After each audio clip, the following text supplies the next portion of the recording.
Praise the lord. హల్లెలూయా.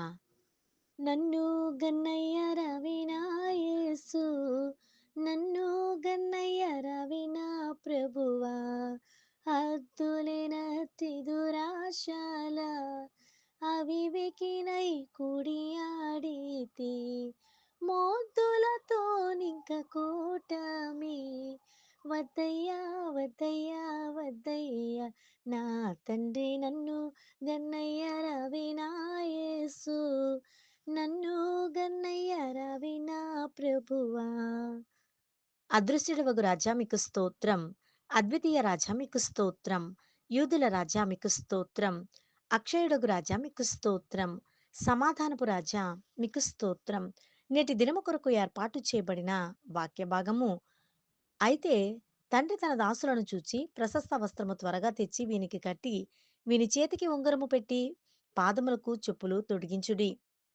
లూకాసు వార్త 15వ అధ్యాయము 22వ వచనము. దేవాతి దేవుడు మరి ఇక్కడ మనతో నేటి దినాన్న మన ఇష్టానుసారముగా మనం ప్రవర్తిస్తూ ఈ తప్పిపోయిన కుమారుని వలె చిన్నవాని వలె మనము కూడా మన జీవితాలలో తప్పిపోతే తండ్రి కనికరపడి మరి దూరం నుంచి చూచి పరిగెత్తుకుని వచ్చి తన పనివారముతో నా కుమారుణ్ణి శుద్ధి చేసి ప్రశస్త వస్త్రము కడగండి, పెట్టండి, చేతికి ఉంగరము తొడగండి, పాదములకు చెప్పులు తొడగండి అని చెప్పిన విధముగా నిన్ను నన్ను పాపములో ఇరుకులో ఇబ్బందులో కూరుకుపోయినటువంటి ఈ లోక బాంధవ్యాలలో మునిగిపోతున్న మనలను దేవుడు చూసి, పాపాంధకారంలో ఉన్న మనలను చూసి ప్రభువారు పరిగెత్తుకుని మన దగ్గరికే వస్తూ ఉన్నారు.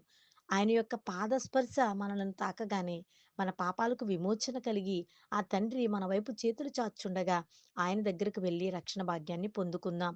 తప్పిపోయిన కుమారుడు బుద్ధి వచ్చినప్పుడు ఏ విధంగా తన తండ్రి దగ్గరికి తిరిగి వచ్చాడో మనము కూడా బుద్ధి తెచ్చుకుని దేవుని వైపు తిరిగి దైవ దీవెనలు పొందుకుందాం. దేవుడు తన పరిశుద్ధ వాక్కును దీవించునుగాక. ఆమేన్. ప్రార్థన. పాపములకు మన్నింపును దయచేయువాడా, పాపిని ప్రేమించువాడా, మీకు వందనాలయ్యా. మమ్మల్ని జ్ఞాపకం చేసుకుని మాకు పాప క్షమాపణ దయచేసి యోగ్యులముగా చేసి నీ బిడ్డలుగా దీవించుము తండ్రి. ఆమేన్.